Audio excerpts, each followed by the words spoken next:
샬롬 반갑습니다. 신약개간 전자령 목사입니다. 오늘 또 여러분들과 신약개간 함께 같이 공부해 보고자 합니다. 우리 먼저 저번 주 신약의 배경, 지리적 배경에 대해서 공부해 보았는데 저번 주 퀴즈 나갔었죠? 퀴즈의 정답부터 먼저 살펴보도록 하겠습니다.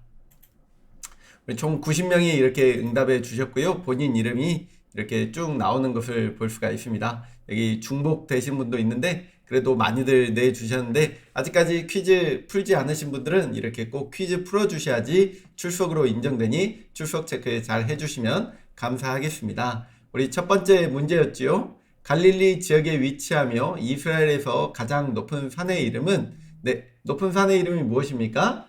정답이 바로 1번 헐몬산이 되겠습니다. 우리 98.9%에 모두 다 정답이었고 한 명은 실수로 그냥 응답 안 하신 것 같습니다.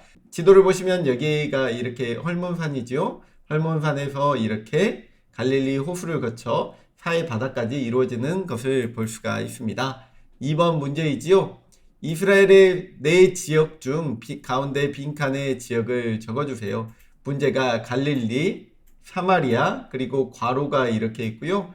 요단 동편이 있습니다. 정답이 무엇이죠? 많은 성도님들이 다 유대라고 적어 주셨습니다.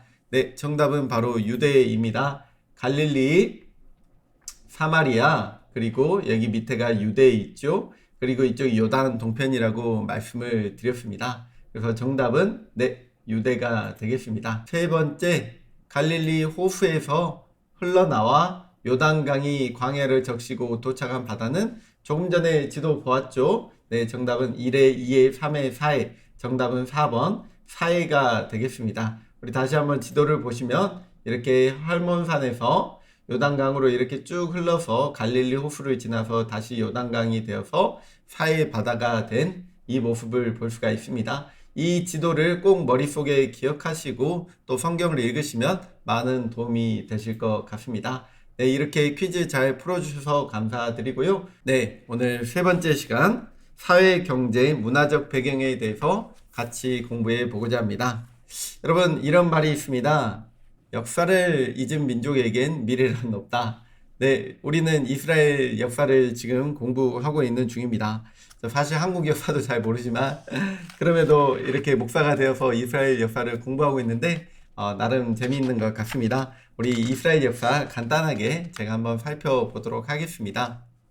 우리 족장시대부터 먼저 시작하지요. 하나님께서 인간을 태초에 창조하여 주시고 한 명의 사람 아브라함을 택하여 주셨습니다. 그래서 아브라함이 가나안 땅에 정착했다가 다시 이집트로 갔습니다. 이집트에서 요셉을 통해서 수많은 이스라엘 자손들이 또 생겨나고 그 이스라엘 자손들이 다시 한번 모세에 의해서 이집트를 탈출하는 출애굽의 역사가 이루어지게 되지요. 그래서 가나안 땅에 정착하게 되었고 여호수아를 통해서 정복 전쟁을 하고 그 땅을 쟁취하게 됩니다. 그 이후에 블레셋에 대항하기 위해 이스라엘의 왕국을 건설했는데 초대 왕의 이름이 바로 사울이었습니다. 그래서 사울왕, 그 이후에 다윗이 수도를 예루살렘으로 옮겼고요. 그리고 세 번째 솔로몬 왕에 의해서 첫 번째 성전인 바로 예루살렘 성전이 준공이 되었습니다. 그 이후에 유다 왕국과 이스라엘 왕국으로 분열 왕국 시대가 이루어지게 됩니다.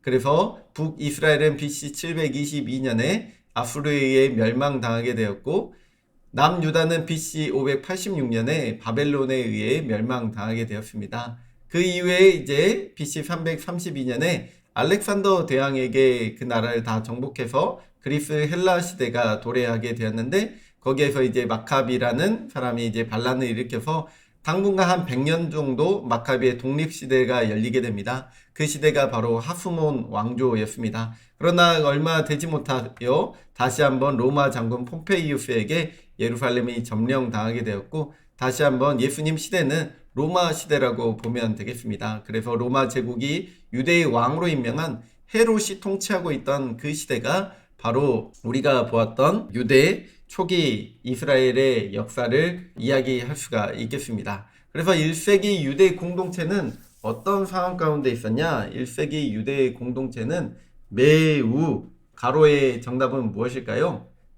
바로 빈곤한 상황에 처해 있었습니다. 여러분, 예수님께서 이렇게 광야에서 시험을 받으시죠. 사도 바울 역시 광야에서 시험과 연단을 받는 장면이 등장합니다. 이처럼 광야가 주는 의미는 단순히 넓고 광활한 대지만을 의미하는 것이 아닙니다.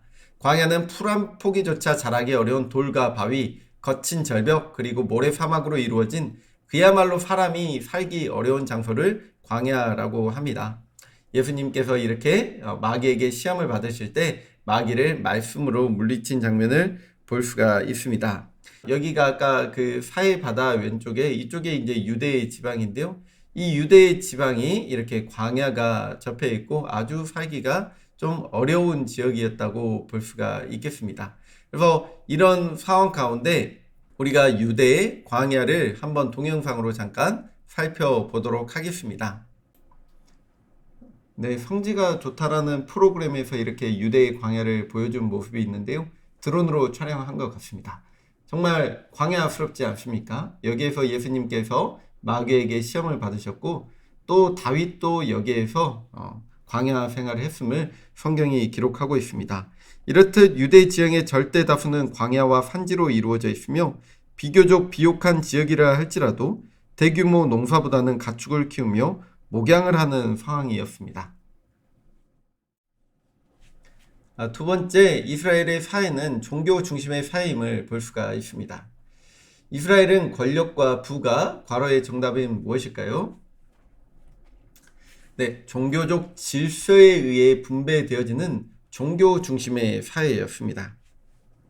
이렇게 어려운 상황 가운데서도 이스라엘 사람들은 제사장 가문을 중심으로 종교적 공동체라는 특성을 유지해 갔습니다. 이게 헤롯 성전인데요.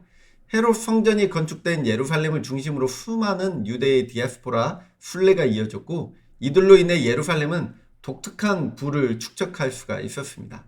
예루살렘에는 엄청난 양의 희생 제물이 드려졌습니다. 그래서 예루살렘의 일부 유력한 제사장 가문은 막대한 부를 축적했으며 이와 더불어 사람들의 종교적 지지를 기반으로 하는 막강한 권력을 누릴 수가 있었습니다. 이를 극명하게 보여준 예가 예수님의 죽음 과정에서 등장하는 대제사장들의 역할입니다. 이 헤롯 성전이 이렇게 지어졌는데 사실 이스라엘은 성막 중심의 생활을 했잖아요. 하나님께서 성막을 중심으로 그곳에 거한다고 했는데 다윗이 성전을 짓고 싶어 했지만 너는 피를 많이 흘렸으므로 너는 짓지 못하자 솔로몬이 성전을 짓게 되는데 솔로몬이 성전을 지은 게 BC 586년에 바벨론의 침공으로 인해서 성전이 불에 타 없어지고 말았습니다. 그 이후에 포로 귀환 시대의 사람들이 다시 한번 성전을 재건하기 시작했습니다. 수룹바벨이 중심으로 해서 수룹바벨 성전을 건축했는데 그 성전이 이제 시대가 지나면서 많이 낡고 없어진 것이죠. 그래서 이때 당시에 유대인을 통치했던 유대의 왕이라고 불렸던 헤롯이 자기는 유대인도 아니면서 자기의 정치적인 기반을 닫고자 이렇게 헤롯 성전을 엄청 크게 지었다는 것입니다. 그래서 헤롯 성전의 동영상을 잠깐 함께 같이 보도록 하겠습니다. 헤롯 성전도 결국에 로마에 의해 없어지게 됩니다. 엄청 으리으리한 성전이죠. 네, 그렇습니다. 그래서 이 예루살렘의 이 헤롯 성전에 드려진 제물들이 어마어마했다는 모습을 설명하기 위해서 이렇게 헤롯 성전을 보여드렸습니다. 보통 요세푸스 역사학자 기록에 따르면 새벽과 오후 9시에 양 한 마리씩 이렇게 성전에 바쳤고요. 그리고 안식일에는 각각 2마리씩 바쳤고 또 월삭과 명절에는 이 양의 숫자가 엄청 크게 증가했다고 합니다. 그리고 절기에 드려지는 제사는 상상을 초월할 정도로 6월절에는 통상적으로 25만 5,600마리 정도의 가축이 도살되었고 이러한 제물들이 모두 성전에 귀속되어 몇몇 유력한 제사장 가문에 분배가 되었다고 합니다. 어마어마한 성전에 드려지는 규모를 볼 수가 있습니다. 세 번째는 종교적 계층의 형성에 대해서 한번 살펴보고자 합니다. 예수님 시대에는 종파가 여러 개가 있었는데요. 그 중에 4가지의 종파를 살펴보고자 합니다. 첫 번째 종파는 바로 여러분들이 잘 알고 있는 바로 바리새파와 사두개파입니다. 이 바른미디어라는 곳에서 잘 정리해 놓아서 제가 가지고 와 보았습니다. 한번 읽어보겠습니다. 신약 성경에는 구약에서 발견할 수 없었던 유대계의 분파를 만나게 됩니다. 대표적인 분파가 바리새파와 사두개파입니다. 바리새라는 이름은 분리시키다라는 뜻을 가진 히브리어 파라시에서 유래했다고 추정이 됩니다. 분리된 자. 네, 그래서 바리새파는 시리아의 안티오커스 에피파네스가 유대교를 박해할 당시 이스라엘에 등장한 하시딤의 후예로 알려져 있습니다. 하시딤은 경건한 사람들이란 뜻으로 엄격한 율법주의를 추구한 유대인들을 말하고 있습니다.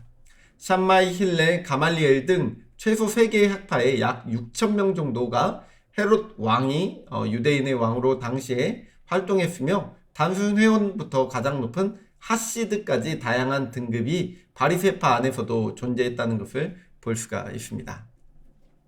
회당에서 주로 활동했으며 장로들의 전통을 중시했습니다. 정결법과 11조를 강조했고 천사의 존재, 사후심판, 부활 등을 믿은 사람들입니다. 그래서 예수님과 가장 격렬하게 붙었던 사람이 바로 이 바리새파이지요. 그래서 안식일을 철저하게 준수했는데 안식일에 집 짓는 일을 생각했다는 이유만으로 다시는 집을 짓지 않도록 결심을 한 정도가 바로 이 바리새인들입니다. 심지어 바리새인들은 길을 가다가도 기도 시간이 되면 그 자리에 멈춰 기도를 하게 되는데 뱀이 발목을 타고 올라와도 내버려 두었다고 합니다. 이들은 교리 논쟁에서 승리한 날을 기념일로 정하고 자신들의 업적을 기리는 달력을 만들었습니다. 메길라트 타니트, 곧 금식의 두루마리는 현재는 성경을 제외하고 가장 오래된 히브리어 책으로 알려져 있습니다. 두 번째는 이제 사두개인인데요. 사두개인의 유래는 정확하지 않습니다. 사두개라는 명칭의 기원에 대해서는 다양한 견해가 지금까지 존재하고 있습니다.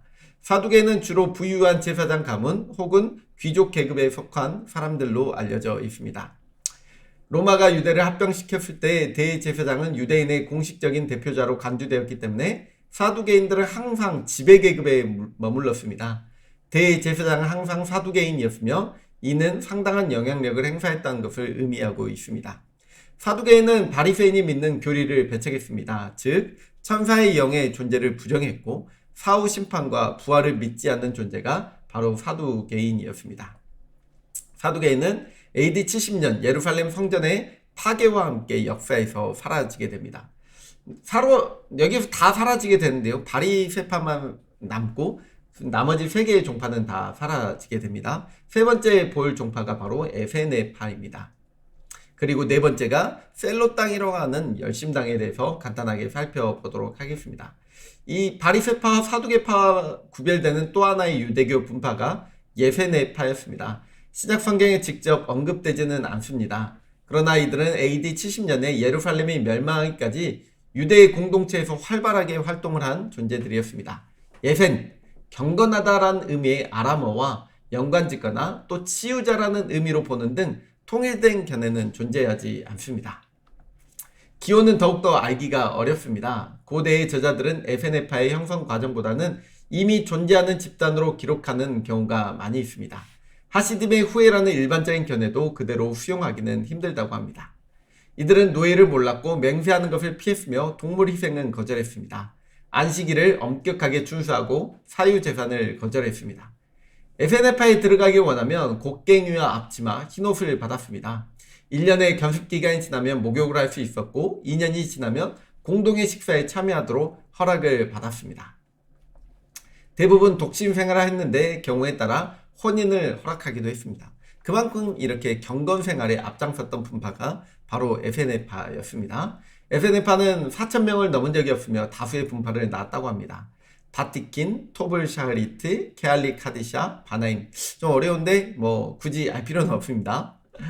네, 그리고 네 번째 분파가 바로 셀롯, 이 열심당이라고 하죠. 셀롯 혹은 셀로딘이라고 기록된 열심당은 열정적인이란 뜻을 가지고 있는 유대교 분파였습니다.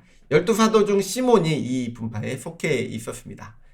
그들은 왕이 아니라 신을 원한다. 이런 모토를 앞세운 이들은 로마를 몰아내고 독립을 꿈꾸는 유대인들로 이루어져 있었습니다. 무장투쟁을 마다하지 않고 로마에 맞섰지만 독립이라는 명분을 앞세워 폭력과 강도, 살인 자체에 집중한 사람들도 나타났습니다. 예수와 재판을 받을 때 백성들의 요구 때문에 석방된 바라바가 열심당원이었을 가능성이 높다고 합니다. 또 역사학자 요세푸스는 유대 전쟁사에서 로마에 저항하는 5개의 유대 집단을 언급하는데 대표적인 집단이 시카리입니다. 그리스어로 자객을 의미한다고 합니다. 네, 이렇게 네 가지 종파를 살펴보았습니다. 다음으로는 에세네파에 대해서 한번 살펴보고자 합니다. 이들은 쿰란 동굴에 사본을 기록한 종파로 알려져 있습니다. 우리 쿰란 동굴을 한번 영상으로 살펴보도록 하겠습니다. 을 발견하게 된 첫 발굴지인데 원래 이 쿰란의 중요성은 그 2000년 전에 그 에세네파라고 하는 그 종파들이 자신들이 판서했던 양피지 가죽에 쓰여진 성경과 각종 이런 것들을 이렇게 숨겨놓은 곳입니다. 그런데 그것이 2000년 동안 세상에 숨겨져 있다가 2000년 후인 1947년에 처음으로 한 목동에 의해서 발견이 된 이후에 세계적인 장소가 됐죠. 그렇군요. 이제 오늘 하이라이트죠. 네. 바로 우리가 제1 동굴을 봤지만 지금 보이는 이 동굴은 쿰란의 제4 동굴. 그러니까 동굴마다 번호를 붙였어요. 왜 이곳이 중요하냐면 이곳에서 성경이 가장 많이 나왔는데 그 중에서도 이사야서 1장서부터 66장까지 전권이 나왔습니다. 네, 그렇군요. 예. 그래서 아마 이제 순례객들이 오면 이 수많은 11개의 주요 동굴에서 각각의 이제 사본들이 나왔는데 바로 제4 동굴을 자세히 보게 되시고요. 오늘 이 헬기를 통해서 중요한 것을 보는데 사실 앞에 보이는 이 쿰란 제4 동굴 뒤로 5동굴, 6동굴, 7동굴이 있어요. 옆에 이제 왼쪽으로 저게 5동굴, 그다음에 뒤쪽으로 이제 조그맣게 구멍이 보이지만 6동굴, 6동굴 보이고요. 또 저쪽으로 7동굴 보이고. 자, 이런 동굴을 통해서 예를 들어서 성경 66권 중에서 이 에스더서를 제외한 전 성경이 구약이죠. 그러니까 아까 제가 66권 얘기했는데 성경 구약의 전 성경이 발견이 된 거예요. 이렇게 쿰란 공동체까지 살펴보았습니다. 실제로 영상을 통해서 살펴보니까 참으로 정말 대단했던 삶을 살아온 것을 볼 수가 있습니다. 이처럼 이스라엘은 여러가지 종파, 4가지 종파가 있습니다. 바리새파, 사두개파, 에세네파, 또 열심당, 셀로파가 이렇게 존재하였음을 볼 수가 있습니다. 오늘 이렇게 총 3가지에 대해서 공부해 보았는데요.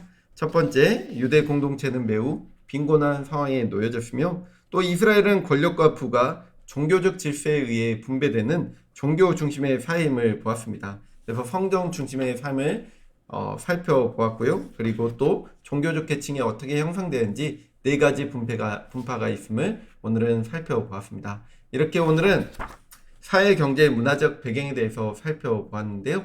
우리 다음 시간에는 신약의 구조에 대해서 한번 살펴보도록 하겠습니다. 오늘도 간단한 퀴즈 나가니까 잘 풀어주시면 감사하겠습니다. 오늘도 신약계간 함께 해주신 모든 성도님들 주의 이름으로 축복합니다. 우리 주일날 뵙겠습니다. 고맙습니다.